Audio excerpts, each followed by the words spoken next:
నమస్కారం, సుఖీభవకు స్వాగతం.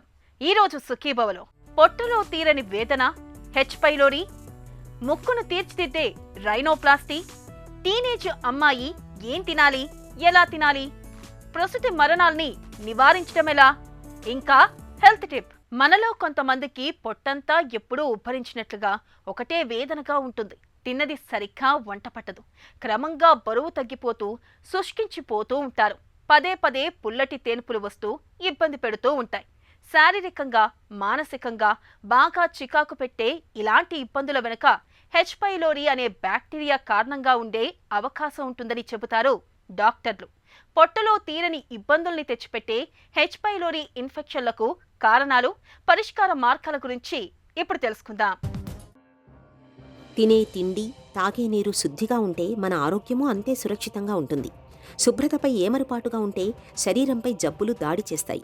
ముఖ్యంగా ప్రమాదకరమైన హెలికోబాక్టర్ పైలోరీ బ్యాక్టీరియా శరీరంలో చేరిపోతుంది. మొదట్లో కడుపు ఉబ్బరం, పొట్టలో మంట, గ్యాస్, నోటి దుర్వాసన వంటి లక్షణాలతో సమస్య మొదలవుతుంది. తర్వాత అల్సర్లను సృష్టించి బాధపెడుతూ క్యాన్సర్గా రూపాంతరం చెందుతుంది. దాదాపు 80% మందిలో దీని లక్షణాలేవీ కనిపించవు.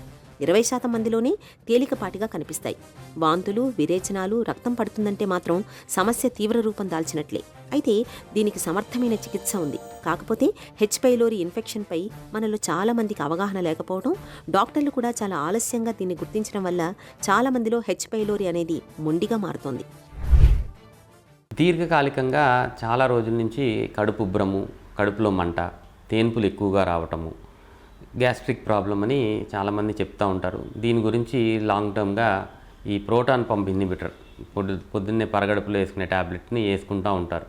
అలా కొన్ని మంది సంవత్సరాలు ఇలాంటి ట్యాబ్లెట్స్ వేసుకుని ఇది మాకు గ్యాస్ ప్రాబ్లం ఉంది కాబట్టి ఈ ట్యాబ్లెట్ రెగ్యులర్గా వేసుకుంటున్నామని చెప్పేవాళ్ళు చాలామందిని చూస్తూ ఉంటాం. బట్ మోస్ట్ ఇంపార్టెంట్ థింగ్ ఏంటి అంటే, ఇలాంటి ప్రాబ్లమ్స్ దీర్ఘకాలికంగా ఉంది అంటే దాని వెనకాల ఎందుకు ఇలా జరుగుతుంది అనేది మనం తెలుసుకుని ఆ కారణాన్ని మనం కనుక్కొని ట్రీట్ చేయగలిగితే ఆ ట్రీట్మెంట్ చేసిన తర్వాత ఈ ప్రాబ్లము, ఈ ట్యాబ్లెట్స్ వేసుకోవాల్సిన అవసరము కంప్లీట్గా తొలగిపోయే అవకాశం ఉంటుంది. అందులో ముఖ్యంగా 80-85% మందిలో హెలికోబాక్టర్ పైలోరీ అనే బ్యాక్టీరియల్ ఇన్ఫెక్షన్ ఉండటం వల్ల దీర్ఘకాలికంగా ఈ గ్యాస్ట్రిక్ ప్రాబ్లమ్స్ వచ్చే అవకాశం చాలా ఎక్కువగా ఉంటుంది. హెలికోబాక్టర్ పైలోరీ అనేది ఒక బ్యాక్టీరియా కలుషితమైన ఆహారము, నీరు ద్వారా మన పొట్ట లోపలికి చేరుకుని దీర్ఘకాలికంగా అది పొట్ట లోపల ఇన్ఫెక్షన్ అలాగే ఉండి ఇంకా ఎక్కువ యాసిడ్ని తయారు చేసి, ఈ యాసిడ్ ఎక్కువగా ఉండటం వల్ల పొట్ట లోపల పూత, చిన్నపేగులోని మొదటి భాగమైన డియోడినం లోపల పూత, అల్సర్స్, పుండ్లు వచ్చే అవకాశం, పొట్ట లోపల అండ్ డియోడినం లోపల అల్సర్స్ వచ్చే అవకాశము చాలా ఎక్కువగా ఉంటుంది. హెచ్ పైలోరీ అనేది ఓ బ్యాక్టీరియా జీర్ణాశయంలో ఉంటూ గ్యాస్ట్రిక్ సమస్యల్ని, అల్సర్లను తెచ్చిపెడుతుంటుంది. ఈ బ్యాక్టీరియా జీర్ణాశయంలోని పైపొర ఉపరితలంపై ఉండి అక్కడి జిగురు వ్యవస్థను దెబ్బతీస్తుంది. జీర్ణాశయం లోపలి గోడల్ని ప్రభావితం చేస్తూ పొట్టలో ఎక్కువగా ఆమ్లాలు విడుదలయ్యేలా చేస్తుంటుంది.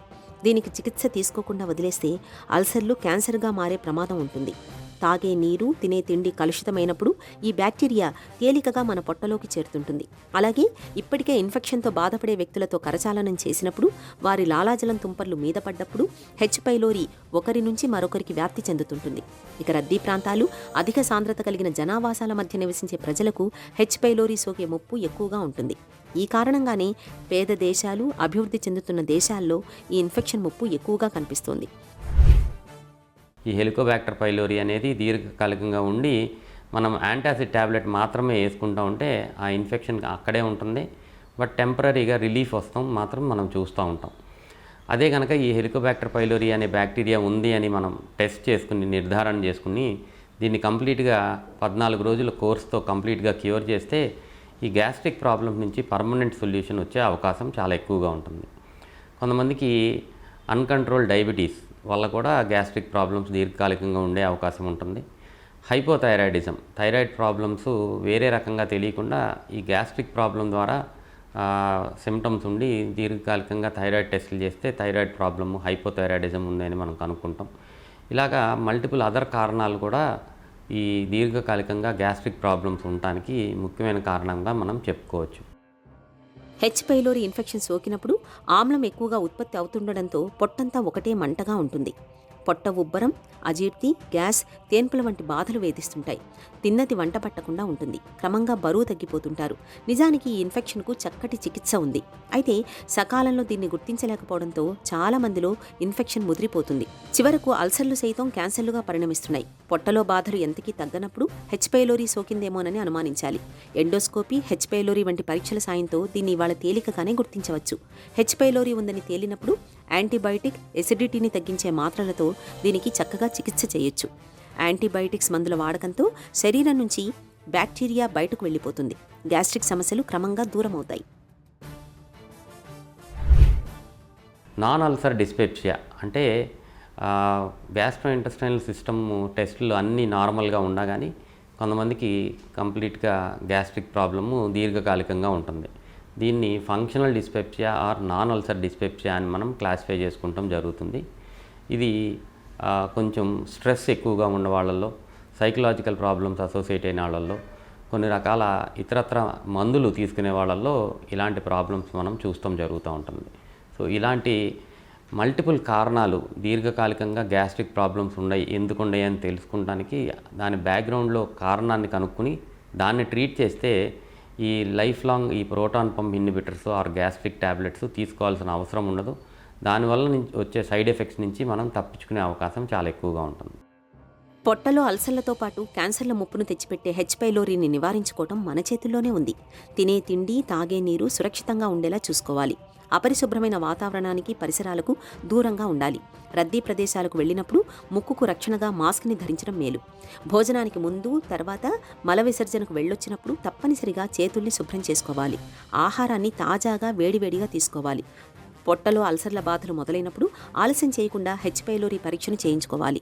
ఇన్ఫెక్షన్ ఉందని తేలినప్పుడు హెచ్ పైలోరీ పూర్తిగా తగ్గే వరకు యాంటీబయాటిక్ మందుల కోర్సును మధ్యలో ఆపకుండా వాడాలి. ముక్కు తీరు బాగా లేకపోతే సర్దుకుపోవడం తప్ప ఒకప్పుడు చేయడానికి ఏమీ ఉండేది కాదు. చప్పిడి ముక్కైనా, గద్ద ముక్కైనా, వంకర ముక్కైనా తమకింతే ప్రాప్తమని సరిపెట్టుకోవాల్సి వచ్చేది. అయితే ఇప్పుడు అవసరం ఎంత మాత్రం లేదు. రైనోప్లాస్టీ సర్జరీ సహాయంతో ముక్కులో ఎలాంటి లోపాన్నైనా ఇట్టే సరి చేయించుకోవచ్చు.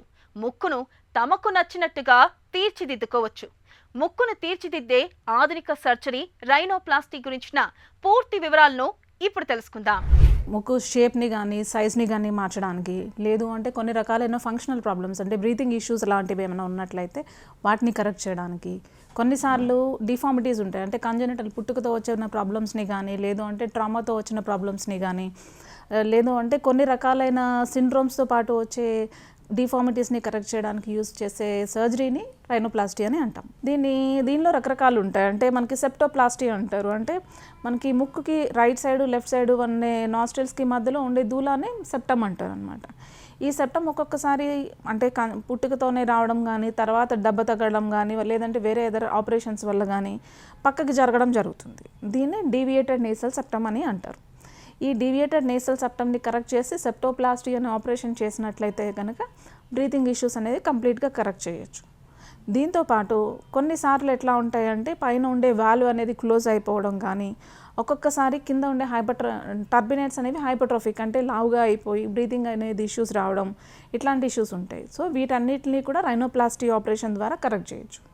సర్జరీకి వెళ్ళే ముందే డాక్టర్ గారితో ఒక 1 or 2 కన్సల్టేషన్స్ తీసుకొని ఎలా ఉండొచ్చు ముక్కు అనేది, ఏది పాసిబుల్ కాదు అనేది కంప్లీట్గా డిస్కస్ చేసినట్టయితే కనుక మీకు అన్యాచురల్గా కనిపించే పాసిబిలిటీస్ అనేవి తగ్గిపోతాయి.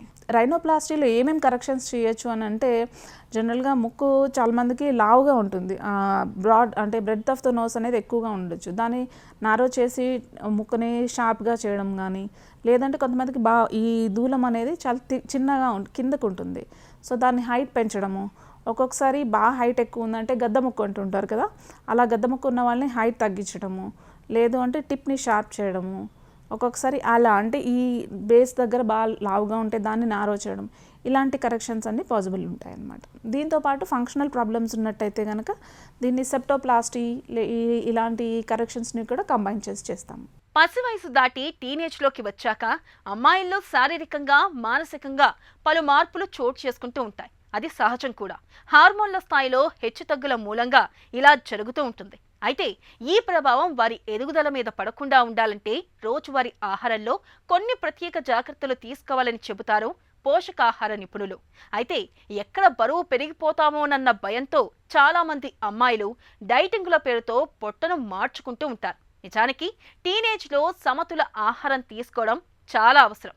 టీనేజ్లో అమ్మాయిల ఆహారపు అలవాట్లు ఎలా ఉండాలో ఇప్పుడు తెలుసుకుందాం. ఈ టీనేజ్ గర్ల్స్ అంటే వాళ్ళకి చాలా మటుకు గర్ల్స్ ఏంటి బాయ్స్ ఏంటి అందులో చాలా రకాల అవయవాలు సడన్గా చేంజ్ అవుతూ ఉంటాయి. వాళ్ళకి ఏంటంటే లింగ ప్రధానమైనవి ఎక్కువగా ఉంటాయి, ఆడవాళ్ళలోనేంటి మగవాళ్ళలోనేంటి. అందుకని వాళ్ళకైనా చాలా ఫాస్ట్ పెరుగుతూ ఉంటారు కాబట్టి వాళ్ళకి ఎక్కువగా ప్రోటీన్స్ ఉండాలి, అంటే మాంసకృతులు ఉండాలి. ఆ మాంసకృతులు జంతు సంబంధమైన మాంసకృతులు కనీసం రోజుకు ఒక 20-30 గ్రాములు వచ్చేలా ఉండాలి. శాకాహార డైట్ ఎలా ఉంటుందంటే ఎక్కువగా పప్పు తర్వాత పిండి పదార్థాలు రెండు కలిపి ఉంటేనే సంపూర్ణమైన మాంసకృతులు వస్తాయి. ఇంకా పాలు పెరుగు అటువంటివి వాడాలి. కానీ ఎక్కువగా ఈ వెన్న నెయ్యి ఇటువంటివి వాడచ్చు. అది మరీ ఎక్కువగా వాడుతుంటే మనుషులు చాలా బరువు పెరిగిపోతారు. అది రోజుకి కనీసం 10-12 గ్రాముల కంటే ఎక్కువ వాడకూడదు. ఇప్పుడు చూడండి, చాలామంది ఏం చేస్తారంటే కార్బొనేటెడ్ బెవరేజెస్ అన్ని జ్యూసులు తెచ్చుకుంటారు. లేకపోతే బెవరేజెస్ అంటే ఏంటి, కోకోకోలా కానీ లేకపోతే థమ్స్అప్ కానీ ఇలాంటివి తెచ్చుకొని తాగుతూ ఉంటారు. వాటి వలన అందులో ఏముండదు, ఎంటీ క్యాలరీస్ అంటాం దాంట్లో ఏంటంటే అందులో ఏ పోషక విలువలు ఉండరు. ఉత్తి ఒక రంగు పంచదార తప్ప ఇంకేం ఉండదు. అందులో రంగులు ఎటువంటి రంగులు వేస్తారో, ఎటువంటి ప్రిజర్వేటివ్స్ వేస్తారో దానివల్ల ఎన్నో రకాల జబ్బులు రావచ్చు. లాంగ్ రేంజ్లో ఏంటంటే ఇటు కిడ్నీస్ ఎఫెక్ట్ అవ్వచ్చు, లేకపోతే ఇటు మిగతా హెల్త్ ప్రాబ్లమ్స్ రావచ్చు. అవన్నీను జాగ్రత్తగా ఉంచుకొని అటువంటి ప్రిజర్వేటివ్స్ లేకుండా ఏంటి పెరుగు, మజ్జిగి, పాలు, లేకపోతే ఈ అందులో షుగర్ వేసి చేస్తారు, షర్బత్తులు లాంటివి కానీ ఏదైనా సరే పాలు సంబంధించి ఉంటే మంచి కాల్షియము, వాళ్ళకి బోన్స్ బాగా పెరుగుతాయి. పెరగవలసినంత లెవెల్ వరకు పెరుగుతూ ఉంటారు కాబట్టి టీనేజ్ వాళ్ళకి అది ఉండాలి. ఇంకా మాంసకృతులు అని నేను చెప్పాను, జంతు సంబంధాలు కానీ ఇటు శాకాహారులకి పప్పు బియ్యము లేకపోతే గింజ ధాన్యాలు రెండు కలిపి వాడాలి. వీలుంటే సాలడ్స్ కింద ఆకుకూరలు పచ్చకూరలు ఇవన్నీను సాలడ్స్ కింద కట్ చేసి చూడండి, క్యారెట్ కానీ కీరా కానీ ఇటువంటి సాలడ్స్ కింద చేస్తూ ఉంటే అవి కూడా చాలా మంచిది. అన్ని రకాల వైటమిన్స్ వస్తూ ఉంటాయి. గర్భం ధరించి పండంటి బిడ్డకు జన్మనివ్వడం అనేది మన దగ్గర నేటికి పునర్జన్మ తంతే. కారణాలు ఏవైనా కావచ్చు, కానీ మాతృత్వాన్ని పొందే క్రమంలో ప్రపంచవ్యాప్తంగా ప్రతి 8 నిమిషాలకి ఒక మహిళ మరణిస్తుందన్నది చేదు వాస్తవం. సాధారణ రక్తహీనత మొదలుకొని హై బీపీ, గుండె జబ్బుల వరకు ఎన్నో రకాల సమస్యలు కాబోయే అమ్మను మృత్యువు అంచుల్లో నిలబెడుతున్నాయి. అటు పుట్టబోయే బిడ్డల్లోనూ సమస్యల్ని పెంచుతున్నాయి. ఈ నేపథ్యంలో ప్రసూతి మరణాలను నివారించే దిశగా ఎలాంటి చర్యలు అవసరమో, సురక్షిత కాన్పు కోసం, తల్లి బిడ్డల ఆరోగ్యం కోసం ఎలాంటి జాగ్రత్తలు తీసుకోవాలో డాక్టర్ని అడిగి ఇప్పుడు తెలుసుకుందాం. ప్రసూతి మరణాల తీవ్రత మన దగ్గర ఎలా ఉంది? 2007లో ఈ మెటర్నల్ మోర్టాలిటీ రేషియో అనేది 230/1,00,000 లైవ్ బర్త్స్ ఉండేది. అది ఇప్పుడు ఇన్ 2015 145కి తగ్గింది. మెటర్నల్ మోర్టాలిటీ రేట్ వచ్చి 2015లో 120/1,00,000కి తగ్గిపోయింది, ఫ్రమ్ 320 నుంచి. ఇండియా సస్టైనబుల్ డెవలప్మెంట్ గోల్స్ అనే దాంట్లోకి ఇంక్లూడ్ అయింది. మన sustainable development goal by 2030 is to decrease ఈ మెటర్నల్ మోర్టాలిటీ రేట్ని 70/1,00,000 రిప్రొడక్టివ్ ఏజ్ గ్రూప్ ఫీమేల్స్ అనేది మన ఎస్డిజి. అండ్ మన ఇండియా ఆల్మోస్ట్ ఇన్ 2024లోనే it's nearing to its SDG goal, బాగానే తగ్గింది. రీసెంట్గా మన ఆంధ్రాలో ఈ ప్రసూతి మరణాలు ఎంత ఉన్నాయి అనేది ఒక సర్వే జరిగింది. సర్వేలో చాలా ఆనందంగా చెప్పదగ్గ విషయం ఏంటంటే మన ఆంధ్రాలో MMR 50. So we already reached hour sustain SDG. And మన ఇండియాలో ఈ మెటర్నల్ మోర్టాలిటీలో కేరళలో చాలా తక్కువ ఉంది, followed by Tamil Nadu, Karnataka and మన ఆంధ్ర 4th స్టేట్ కింద నిలిచింది. It's very good. ప్రసూతి మరణాల సంఖ్య ఎక్కువగా ఉండటానికి అసలు కారణాలేంటి? డైరెక్ట్ కారణాలు అంటే ఏంటంటే ప్రెగ్నెన్సీ కాంప్లికేషన్తో అమ్మాయి చనిపోయింది. లైక్ హెమరేజ్, డెలివరీ అయింది, డెలివరీ అవ్వగానే బాగా బ్లీడింగ్ అయిపోయింది. So with in hours she will lose her life. ఇమ్మీడియట్గా బ్లీడింగ్ కంట్రోల్ చేయలేదు, లేకపోతే సరిపడగా బ్లడ్ బ్యాంక్ ఫెసిలిటీస్ లేవు, తనకి ఇమ్మీడియట్ బ్లడ్ రీప్లేస్మెంట్ జరగలేదు. That is one direct cause. లేకపోతే హైపర్ టెన్షన్, అమ్మాయి సివియర్ హైపర్ టెన్షన్ వచ్చింది, she went on to eclampsia, cerebrovascular accident or severe pulmonary oedema, death. That is direct pregnancy complication. Sepsis, pregnancy delivery సరిగ్గా చేయలేదు, unskilled birth attendant చేసింది, and she developed severe infection, sepsis, and the sepsis leading to maternal mortality. Or obstructed labour, అమ్మాయి pregnancy నొప్పులు వస్తున్నాయి, delivery సరిగ్గా attend అవ్వలేదు, she got uterine rupture, she had death. These are direct causes. Main direct causes ఇవే. అలా కాకుండా indirect causes ఉంటాయి. Indirect causes అంటే ఆ అమ్మాయి ప్రెగ్నెన్సీ కరెక్ట్ అయిన హెల్త్ కండిషన్లో స్టార్ట్ చేయలేదు, షీఈ్ ఎనీమిక్, లేకపోతే ఒబీస్, లేదా సమ్ అండర్లైన్ కార్డియోవాస్కులర్ డిజార్డర్ ఉంది, అండర్లైన్ సమ్ ఇమ్యూన్ డిజార్డర్ ఉంది. ఇవన్నీ అమ్మాయి కరెక్ట్ ప్రాపర్ కంట్రోల్లో పెట్టుకోకుండా షీ కన్సీవ్డ్. అప్పుడు ఆ ప్రెగ్నెన్సీలో ఏమవుతుంది, ఈ కాంప్లికేషన్స్ అన్నీ పెరుగుతాయి. సో ఇండైరెక్ట్గా pregnancy will precipitate those complications and she will land up in mortality. అవి indirect causes.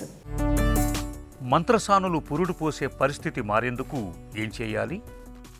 Government aided programmes వచ్చిన తర్వాత మన పల్లెటూరులో చాలామంది అమ్మాయిలు గవర్నమెంట్ హాస్పిటల్లో డెలివరీకి బాగానే వెళ్తున్నారు. మంత్రసానులు పురుడు పోసే పరిస్థితి చాలా మట్టికి తగ్గింది. బట్ మీరు అన్నట్టు ఇంకా అక్కడక్కడ జరుగుతుంది. ఇది ఇంకా తగ్గించాలంటే ఫస్ట్ చేయాల్సింది వి షుడ్ ట్రైన్ దెమ్. ఆ మంత్రసాలని ట్రైన్ చేయాలి. They should be trained. ఎలాగా? వాళ్ళకి అవేర్నెస్ తీసుకురావాలి. ఈ ప్రెగ్నెన్సీలో కాంప్లికేషన్స్ ఏంటి, ఏది అన్కాంప్లికేటెడ్ ప్రెగ్నెన్సీ, ఏది కాంప్లికేటెడ్ ప్రెగ్నెన్సీ, ఏ అమ్మాయికి మనం ఇంటి దగ్గర డెలివరీ చేసినా ఏ ప్రాబ్లం రాకుండా ఈజీగా అన్ఈవెంట్ఫుల్గా అవుతుంది, ఏ అమ్మాయిని ఎర్లీగా కాంప్లికేషన్స్ పెరగకముందే జాగ్రత్తగా ఇన్స్టిట్యూట్కి పంపించాలి, హాస్పిటల్కి పంపించి అక్కడ జాగ్రత్తగా డెలివరీ చేయాలి. ఈ ట్రైనింగు ఆ ట్రైన్ బర్త్ ఈ మంత్రసానులకి ఇస్తే, బికాజ్ మన గ్రామీణ ప్రజలందరూ ఈ మంత్రసాలని బాగా నమ్ముతారు. వాళ్ళకి అవేర్నెస్ క్రియేట్ చేస్తే, వాళ్ళు ఇలా హెల్త్ ఎడ్యుకేటర్స్ కింద మారితే సొసైటీలో, వాళ్ళు మన ఫీమేల్స్ హెల్త్ అవేర్నెస్ బాగా పెంచితే, మన హాస్పిటల్ డెలివరీ రేట్ పెరిగితే, మన మెటర్నల్ మార్టాలిటీ రేట్ని మనం ఇంకా బాగా తగ్గించవచ్చు. పురిట్లోనే పసిబిడ్డలు చనిపోయే పరిస్థితులకు కారణాలేంటి?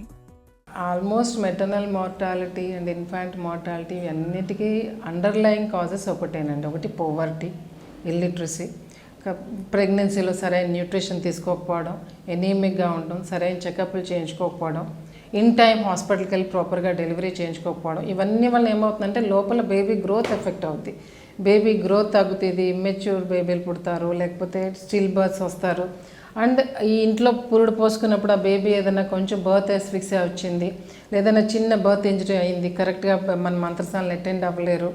ఇవన్నీ కూడా మన ఇన్ఫాంట్ మార్టాలిటీకి ఒక కారణాలు. సో అగైన్ హెల్త్ అవేర్నెస్ మన అమ్మాయిలందరికీ కరెక్ట్గా ప్రెగ్నెన్సీలో తీసుకోవాల్సిన ప్రికాషన్స్ గురించి, హాస్పిటల్ డెలివరీ ఇంపార్టెన్స్ గురించి, రెగ్యులర్ యాంటీనేటల్ చెకప్స్ గురించి, and to maintain their health, వాళ్ళ హెల్త్ని ప్రాపర్గా మెయింటైన్ చేయడం, ఈ ఎనీమియా, ఒబేసిటీ, మలేరియా ఇవన్నీ కంట్రోల్లో పెట్టుకోవడం, ఇవన్నీ వాళ్ళకి ఎడ్యుకేట్ చేయడం వల్ల their pregnancy will be a healthy pregnancy. Indirectly the baby foetus చాలా హెల్దీగా పెరుగుతుంది. ఎప్పుడైతే ఈ బేబీ హెల్దీగా ఉందో ఇన్ఫాంట్ మార్టాలిటీ రేట్ చాలా తగ్గుతుంది. సురక్షిత కాన్పు కోసం ఏం చేయాలి, ఎలాంటి చర్యలు తీసుకోవాలంటారు? డాక్టర్స్ కానీ పబ్లిక్ కానీ రెగ్యులర్ హెల్త్ అవేర్నెస్ క్యాంప్స్ పెట్టాలి. మనం regular antenatal checkups, early antenatal checkups, importance of institutional deliveries, ఇవన్నీ కూడా వాళ్ళకి ఎక్స్ప్లెయిన్ చేయాలి. అండ్ మన ఎనీమియా, మళ్ళీ మన ప్రభుత్వం చాలా ఇన్సెంటివ్స్ ఇస్తుంది. ఐరన్ ఫోలిక్ యాసిడ్ టాబ్లెట్స్ పంచిపెడుతుంది. ఇవన్నీ కూడా తీసుకుని వాళ్ళ ఎనీమియా వాళ్ళు కరెక్ట్ చేసుకునేలా చూడాలి.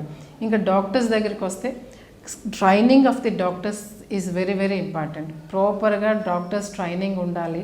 In each area, in each district ఒక మంచి అపెక్స్ హాస్పిటల్ క్రియేట్ అవ్వాలి. Either it can be a private or government. Ground level వరకు బాగానే చేస్తున్నారు. ఈ ASHA workers regular antenatal care, వాళ్ళని పిహెచ్సికి తీసుకెళ్ళడం, టెటనస్ ఇంజెక్షన్స్ ఇవ్వడం, ఐరన్ ఫోలిక్ యాసిడ్ పంచిపెడతాం, అంతవరకు ఓకే. ఆ తర్వాత రిఫరల్ బాగుండాలి. ఆ పేషెంట్కి ఏదైనా ప్రాబ్లం వస్తుంటే ఐడెంటిఫై చేయగలగాలి. ఐడెంటిఫై చేసిన పేషెంట్ని వెంటనే రిఫర్ చేయగలగాలి. ఆ రిఫరల్ సిస్టమ్ బాగుండాలి. ఎప్పుడు రిఫర్ చేయాలనేది ఈ గ్రౌండ్ లెవెల్ వర్కర్స్ అందరికీ తెలియాలి. రిఫర్ అయిన తర్వాత ఇమ్మీడియట్గా each and every district they should be a good apex hospital to take care of that patient. ప్రసూతి మరణాల నివారణకు ప్రభుత్వాల వైపు నుంచి ఎలాంటి చర్యలు అవసరం? మంచి ఇన్ఫ్రాస్ట్రక్చర్ క్రియేట్ చేయాలి, గుడ్ ఎపెక్స్ హాస్పిటల్స్ క్రియేట్ చేయాలి, మంచి training system for the doctors and all health care workers should be created and the health awareness camps పెట్టాలి. అండ్ ఆల్రెడీ మనకి Janani Suraksha Yojana, it's very good one. హాస్పిటల్లో డెలివరీ అయితే they are getting some incentive, so they are going for hospital deliveries. Pradhan Mantri Matritva Abhiyan వాళ్ళు మనం every month 6th 9th regular free antenatal checkups. అలాగే ఇంకొక ప్రధానమంత్రి యోజన ఉంది, దాంట్లో ఏమవుతుందంటే ఎర్లీగా యాంటీనేటల్ చెకప్ తీసుకుంటే ఆమె కొంత మనీ ఇస్తారు. అలాగే ఒక 6 నెలల లోపల మినిమం యాంటీనేటల్ చెకప్స్ ఉంటే మళ్ళీ మనీ ఇస్తారు. అమ్మాయి డెలివరీకి హాస్పిటల్కి వెళ్తే మళ్ళీ మనీ ఇస్తారు. అలాగా విత్ ఈ బెనిఫిట్స్ చూపించి they are increasing hospital deliveries. ఇలాగ మన పేషెంట్స్ని హాస్పిటల్కి డెలివరీకి తీసుకురావడమే కాకుండా they should focus on infrastructure. హాస్పిటల్స్ని కూడా బాగా డెవలప్ చేయాలి, బ్లడ్ బ్యాంక్ సర్వీసెస్ని బాగా ఇంప్రూవ్ చేయాలి. Apex hospitals and OTs, equipped OTs and trained doctors should be there. And ప్రభుత్వ ప్రైవేట్ అసోసియేషన్తో ఈచ్ డిస్ట్రిక్ట్లో ఒక మంచి apex hospital to take care of them should be done. ప్రసూతి మరణాలను నివారించడం అన్నది పూర్తిగా మన చేతుల్లోనే ఉంది.